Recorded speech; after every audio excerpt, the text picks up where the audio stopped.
అంటే మేము ఇప్పుడు అపార్ట్మెంట్‌లో ఒక ఫ్లాట్ తీసుకుందామంటే కొన్ని జీపీ లేఅవుట్స్ ఉన్నాయి. కొన్ని హెచ్ఎండిఏ పర్మిషన్ ఉన్నది అట్లుంది. అయితే జీపీ లేఅవుట్స్‌కి కొంచెం తక్కువ కాస్ట్ ఉంది.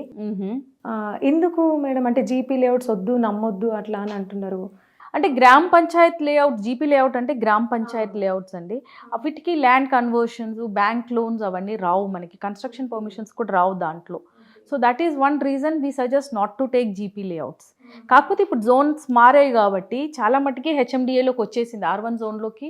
పాత జీపీ లేఅవుట్స్ కూడా ఇప్పుడు చాలా మటుకి R1 జోన్స్లోకి వచ్చేసినాయి. అంటే అప్పట్లో ఎప్పుడో వేసిన 2000స్లో వేసిన జీపీ లేఅవుట్స్ అన్ని ఇప్పుడు R1 జోన్స్లో ఉన్నాయి. ఇప్పుడు ఏంటంటే ల్యాండ్ కన్వర్షన్ చేసుకొని you can go ahead for construction. కానీ ఒకప్పుడు ఏంటంటే మనకి జీపీ లేఅవుట్స్లో కన్స్ట్రక్షన్ పర్మిషన్స్ వచ్చేటివి కాదు, అందుకే అవి ప్రైజెస్ కూడా తక్కువ ఉండేటివి. అప్రూవ్డ్ లేఅవుట్స్ ఏంటంటే మీకు రెడీ టు కన్స్ట్రక్ట్ అనమాట. ఒక అప్రూవ్డ్ హెచ్ఎండిఏ ఎల్పీ నెంబర్ వచ్చిన ప్రాజెక్ట్లో మీరు ఒక ప్లాట్ తీసుకుంటే మీరు డైరెక్ట్ కన్స్ట్రక్షన్కి పర్మిషన్కి పెట్టేసేయచ్చు. సో అంతవరకు ఆ లేఅవుట్ని ప్రిపేర్ చేసి మీకు అమ్ముతున్నారు. So that is why approved లేఅవుట్స్లో మనకి కాస్ట్ ఎక్కువ, జీపీ లేఅవుట్స్లో మనకి కాస్ట్ తక్కువ. కానీ ఇప్పుడు మన లిమిట్స్ ఎలా ఉన్నాయంటే హెచ్ఎండిఏ లిమిట్స్, డిటిసిపి లిమిట్స్లో మనకి ఇప్పుడు పర్మిషన్స్ వస్తున్నాయి. ఇప్పుడు జీపీ లేఅవుట్స్ అంటే చాలా దూరం వెళ్ళాలి, అండ్ ఇప్పుడు జీపీ లేఅవుట్స్ లేవు. ఎందుకంటే ఇప్పుడు ఉంటే హెచ్ఎండిఏ ప్లాట్స్, లేదంటే డిటిసిపి ప్లాట్స్, లేదంటే డైరెక్ట్ ఫామ్ ల్యాండ్సే కొంటున్నారు జనాలు. సో ఆ జీపీ లేఅవుట్ అనే సిస్టమ్ కూడా ఇప్పటికి ఆగిపోయింది మనకి. అంటే మేము ఇప్పుడు టోటల్ తెలంగాణ మొత్తంలో చాలా మందికి అంటే వాళ్ళ సొంత వాళ్ళ ఊర్లో ఎన్ని భూములు ఉన్నా కూడా మాకు హైదరాబాద్లో ఖచ్చితంగా ఒక ప్లాట్ ఉండాలి అని చాలామంది నమ్ముతున్నారు, ఇక్కడ తీసుకుంటున్నారు. అంటే ఈ హైదరాబాద్ చుట్టూ చివర్లు ఎక్కడైనా తీసుకుంటున్నారు.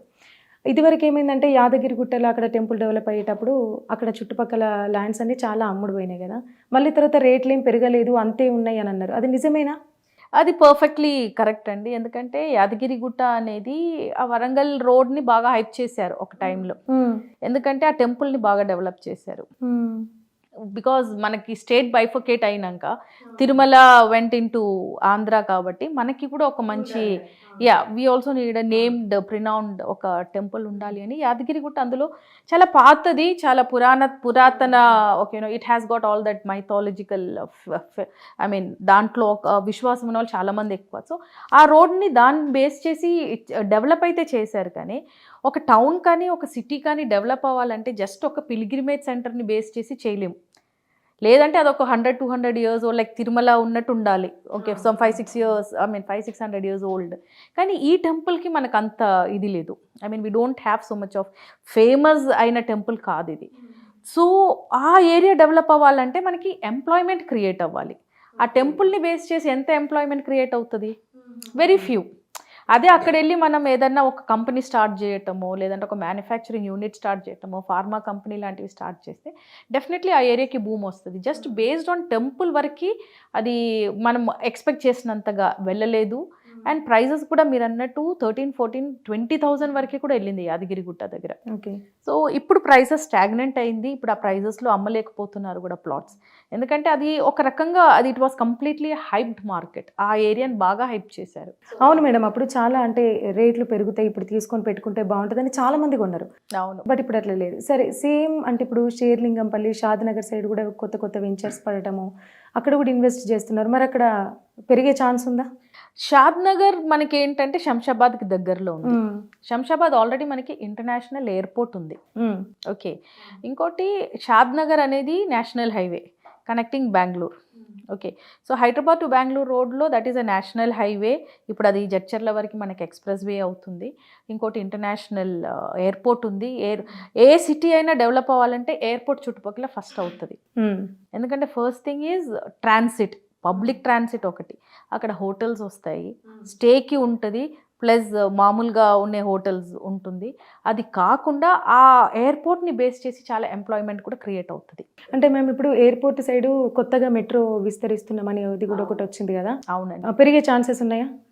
ఆల్రెడీ మనకి షాద్నగర్ సైడ్లో మంచి రేట్సే ఉన్నాయమ్మా.